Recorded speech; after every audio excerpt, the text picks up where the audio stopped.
Good morning friends. 80 शब्द प्रति minute dictation start होगी 5 सेकंड बाद।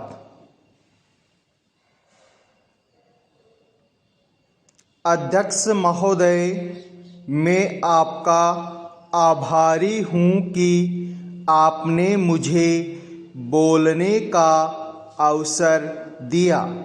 इस देश के वर्तमान भारी संकट के समय में और विशेष रूप से उस समय जबकि हम लड़ाई से अभी निवृत्त हुए हैं और आकाश में लड़ाई के बादल दूसरी तरफ से आने शुरू हुए हैं, हमारे वित्त मंत्री ने जो बजट पेश किया है वे इसके लिए बधाई के पात्र है।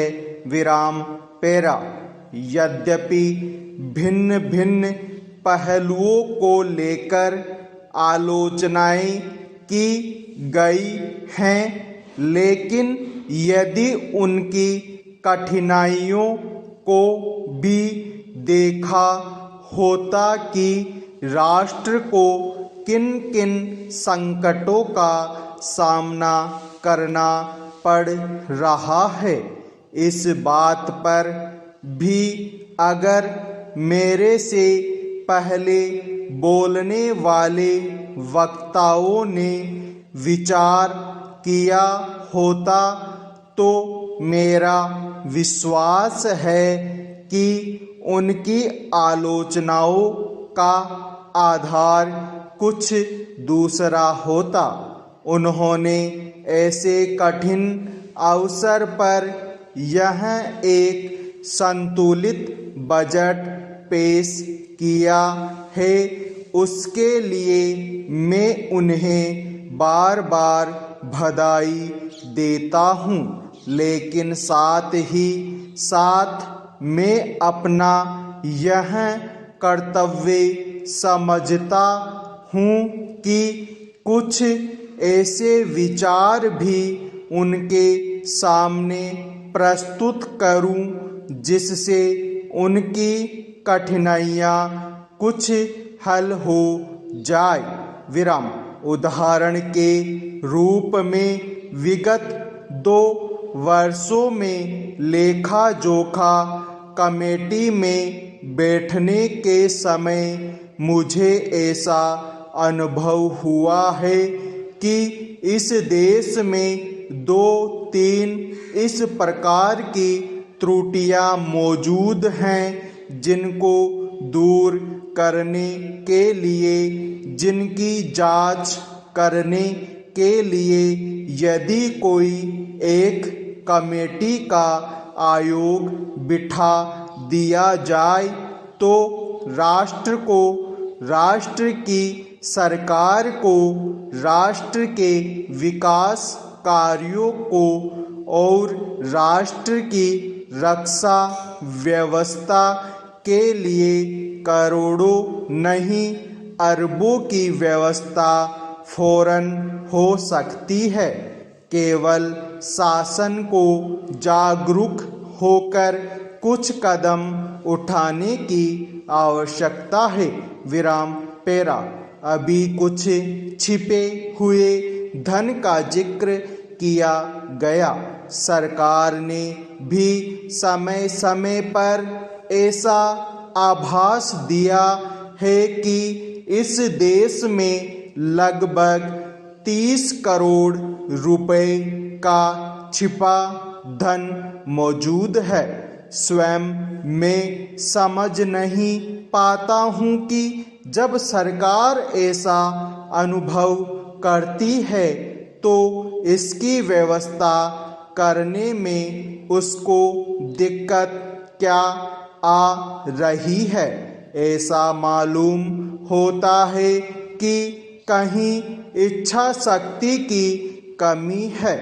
भारत की इस सरकार ने अपनी शक्ति का ठीक से उपयोग करके उस दुश्मन के दांत खट्टे किए जिसके की ऊपर विश्व की शक्तिशाली और इंग्लैंड जैसी शक्तियों का अटूट सहारा था और जिसको कि उन्होंने हमारे विरुद्ध उकसाकर खड़ा किया था और अपना पूर्ण सहयोग दिया था।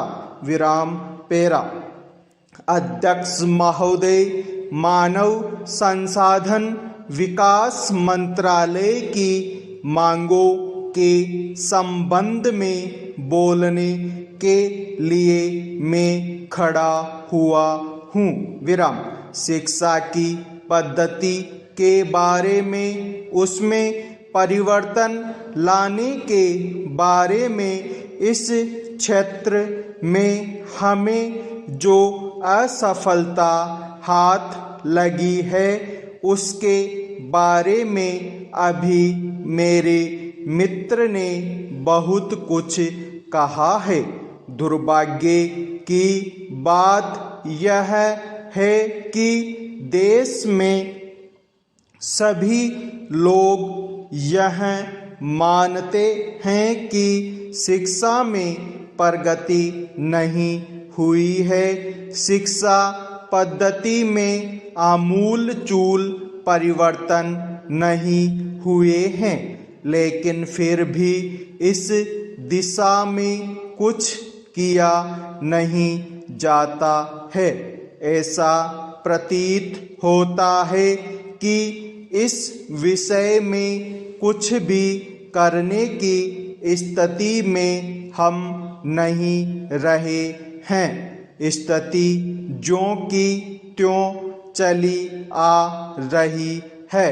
इतना होने पर भी शिक्षा की मद पर होने वाला जो खर्च है और जो उसके लिए धनराशि आवंटित की गई है वह भी बहुत थोड़ी है। लेकिन उस पर न जाकर मैं आपका ध्यान इस ओर दिलाना चाहता हूँ कि मर्ज बढ़ता ही गया ज्यों-ज्यों दवा की वाली कहावत ही आज चरितार्थ हो रही है।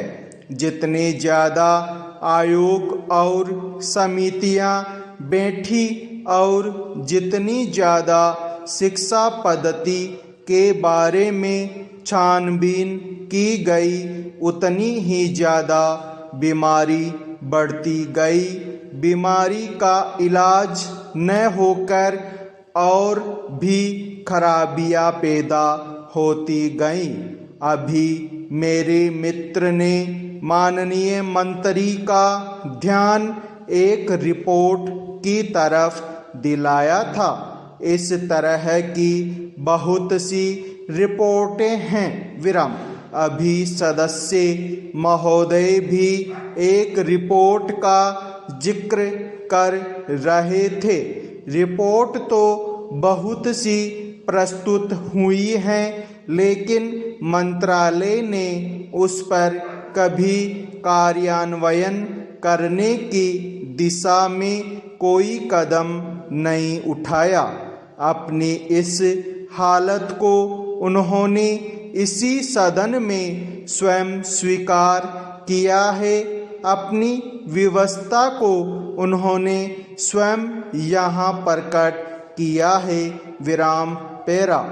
इस विषय पर और अधिक न कहकर मैं आज के दिन मानव संसाधन विकास मंत्रालय का ध्यान दो विशेष विषयों की तरफ दिलाना चाहता हूँ। पहली बात तो मैं हिंदी के बारे में कहना चाहता हूँ।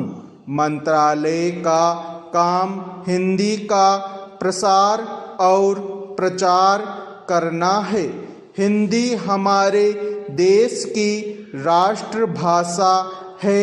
संविधान ने उसको राष्ट्रभाषा का स्थान दिया है, लेकिन हिंदी को वह स्थान अभी तक भी ठीक से प्राप्त नहीं हुआ है। इसके कई कारण हो सकते हैं। एक कारण हिंदी प्रेमियों का अधिक उत्साह हो सकता है। दूसरा, दलगत राजनीति से प्रभावित होकर राजनेताओं का भाषा के बारे में अपनाया गया दृष्टिकोण हो सकता है।